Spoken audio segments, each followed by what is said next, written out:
There are, of course, risks, and you have to be careful about the risks, but that doesn't mean you don't invest in learning. That doesn't mean you don't invest in doing, because these technologies are growing at an exponential rate. But AI is a little bit complicated in terms of sometimes we have hallucinations, sometimes we have things that are different from what we expected. It's not very deterministic. It's a probabilistic process. Any technological revolution like AI requires for people to learn some new in-depth material. But the good news is it's not as mysterious as people think it is.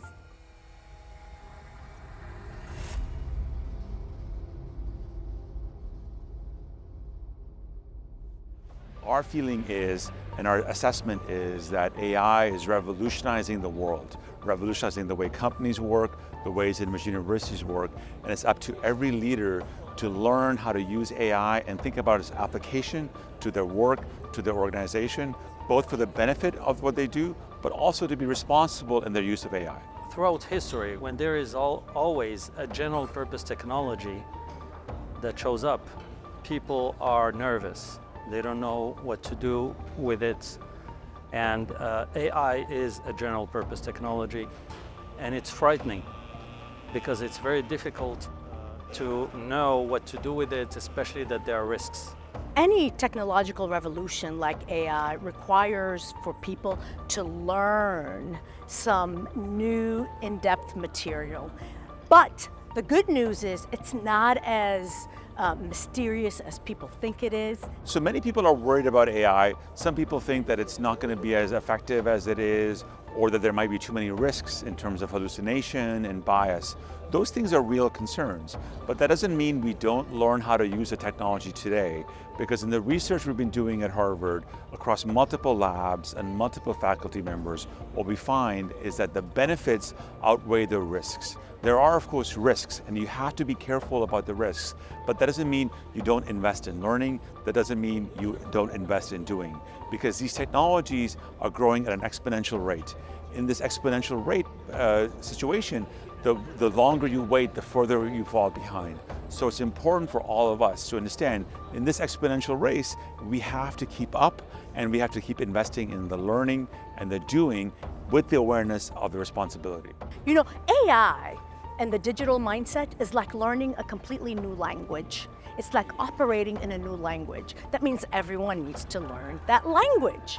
And so our approach is you start from the top of the house and you cascade all across the firm, and everyone gets the exact same content.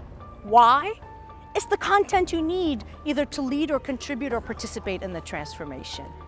But AI is a little bit complicated in terms of sometimes we have hallucinations, sometimes we have things that are different from what we expected. It's not very deterministic. It's a probabilistic process. But at the same time, it leverages all the computational power of computers, servers, etc., so that we can have predictions and insights.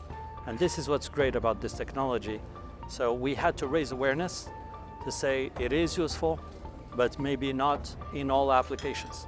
So as things are moving and we see LLMs being developed, I think that we're looking at an increase and a very rapid evolution of those tools. And as we see, we have avatars, we have a lot of applications, we have cars that drive themselves, etc. So a lot of applications are already here and very useful for us. At UM6P, we're going to be using it for applications, for plagiarism, for a lot of things that we do and they cost us time and money. So we're going to probably optimize the way we empower minds.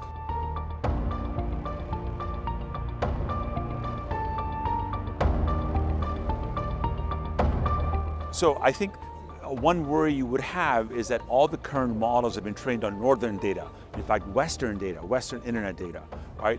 Where is the data from the South? How do we actually make sure that that data gets represented in these new large language models, in these new diffusion models? Well, that responsibility lies with the people in the South. There are open source versions of these tools available, and the key becomes how do we get our cultural knowledge, our national knowledge, our perspectives inside of these models so they're not just biased towards the north or towards the west. That is a responsibility that I put back on the people here at a university like UM6B to say maybe UM6B should drive the creation of the African large language model so we can get all the diversities of Africa inside of these models. That's a responsibility that somebody in North America won't think about. It is our responsibility here to make that happen.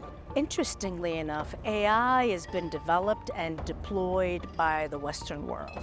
But those who can benefit and in fact leverage it to scale, to reach, to dream, to innovate is going to be the rest of the world. If we think about the launch of OpenAI with their ChatGPT product, November 2022, they went from about 100 million users early on to over 1 billion users worldwide in every conceivable language. You can use their system today and instantly have a full translation and verbal response just like that. That's never been done before. So this gives access to the dreamer entrepreneur in Mogadishu, the dreamer entrepreneur in Ethiopia, the dreamer entrepreneur in Morocco, the dreamer entrepreneur in South Africa. It really opens up the world. So ultimately, if we can learn more about AI in every corner of the world, we can apply it and use it to scale and to innovate. So we will benefit, and we will also influence what it needs to be. Of course, there's a big inequality between the North and South in terms of income, in terms of wealth, in terms of access to education. If you just stay in the world of education, my sense is that AI is a game changer for education. As an educator myself, as a professor at Harvard, I am thinking a lot about, and also doing a lot, about how we can deploy AI to personalize education. As we look at Africa and we look at what's going to happen in Africa in terms of population growth, a country like Nigeria, by 2050 is going to have 500 million citizens. There's no way we will solve the education problem in Nigeria without deploying AI. That's the only solution. We won't make enough teachers, we won't make enough professors, we won't make enough universities, we won't make enough colleges and high schools to educate everybody in Africa. The solution has to be to deploy AI as part of a broader strategy to make this happen. Absolutely, but that's the beauty of AI. People can give it feedback on a regular basis to shape it, right? And so, of course, there's always a fear that technology or technological revolution is going to be used for bad, but I'll tell you this, AI and digital mindset is owned by young people. So I'm not worried about those who are seasoned or who may have their own political systems are going to use this in order to dominate, and I'm not worried about that. There's going to be some checks and balances because the digital natives and the good AI people are going to influence it. So the world has, this is not the first technological revolution. It's probably the biggest we'll see in our lifetime, but I think the checks and balances are there.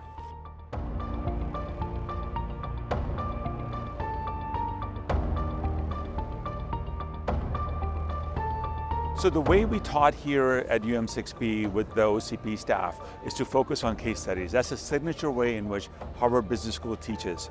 We learn from companies, we describe what the companies do, and then from there, the people in the room, like here, get involved in problem solving collectively. We don't create the answers. The room with their own brain power creates the answers as to how you would solve the puzzle of a company like Moderna that's trying to do COVID-19 vaccine, or a company like Coursera trying to do education with generative AI, or a company like Rakuten trying to understand how they can grow by adopting English as a common language. Or, for example, how you might solve the problem of bias in large language models that Timi Gabru found when she was working at Google. So those are all case studies we use to help our participants to learn how to solve the problems, put themselves in the context of that company. So today, we cannot think that it's a matter of the top management, but it's a matter of every one of us. And to be able to even talk to people, because we interact, etc., people should understand that the general purpose technology that is AI is part of our lives from now on. So we have to tell each other, we have to explain, we have to be aware of the risks, as we said. all this that Professor Tzedal-Nidi calls the 30% rule has to be disseminated, explained to every person in the organization.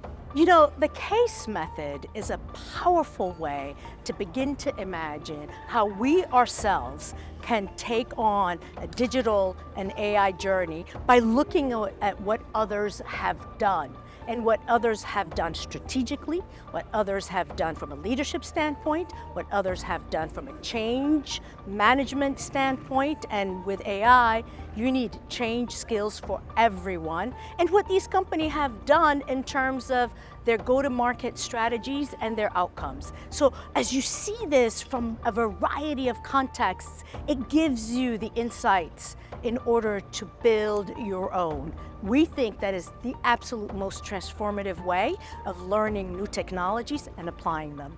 So people are often worried about misuse as well. So as we discussed, AI is improving in performance exponentially. The benefits can come are exponential, but so can the harms. Harms can also be accumulated with the bias and the transparency worries that you may have.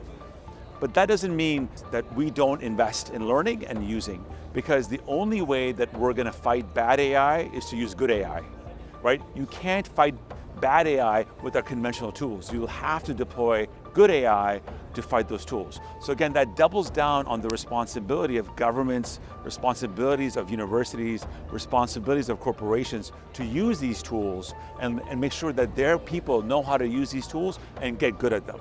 It is problematic because you won't be able to know if something is coming out of AI or from the real output of a human, which means that we have to rethink and re-engineer and redefine completely the way we teach, the way we test, and the way we actually assess the knowledge in people's minds. So this is a revolution. We're trying to understand how this is going to change the game, but definitely there is a huge change that is coming to us in the following years. So I think the long-term way in which you assess if our objectives are met is when UM6P become digital first and AI first. We will have failed if people here do not take this on as a challenge and actually solve it.